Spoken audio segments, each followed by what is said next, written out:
मैं एक लेखक हूँ। मैं अगर सच को सच, झूठ को झूठ, भूखे को भूखा और वेश्या को वेश्या न लिखूं, इस नंगे समाज को नंगा न कहते हुए इसकी तारीफें करूं, राजनेता और पत्रकारों के गिरे हुए ईमान को बिकाऊ न लिखूं, तो मेरा ज़मीर मुझे इजाज़त नहीं देता दोबारा फिर कभी कलम को छूने की।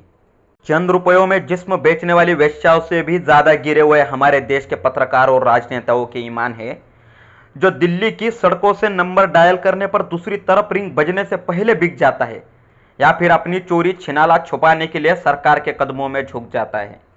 इस देश में स्टेज पर खड़े होकर दंगे भड़काए जाते हैं, धर्म के नाम पर सरेआम लोग मारे जाते हैं, कितनी बेकसूर बस्तियां बेवजह जलती है। और हाँ, इसी वजह से ऐसा लगता है कि यहाँ की व्यवस्था संसद से नहीं, किसी रंडी के कोठे से चलती है, जो उधर नाचने वाली वेश्या के पल्लू गिराने पर इधर मुर्दे गिराने लग जाते हैं। मैं रोज रात को सड़क किनारे फुटपाथ पर बैठकर धर्म को नंगा होकर लोकतंत्र नाम की अबला के पीछे भागते हुए देखता हूं।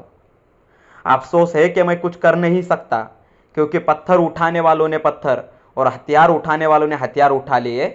हम चूतियों को क्रांति जो करनी है, हम कलम उठाकर बैठे हैं।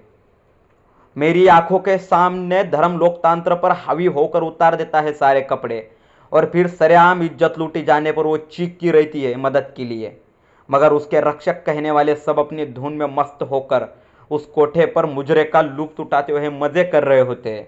मैं ये सब देखकर अपने अंदर के इंसान और लेखक दोनों को जिंदा जलाकर मार देता हूँ और घर लौट आता हूँ।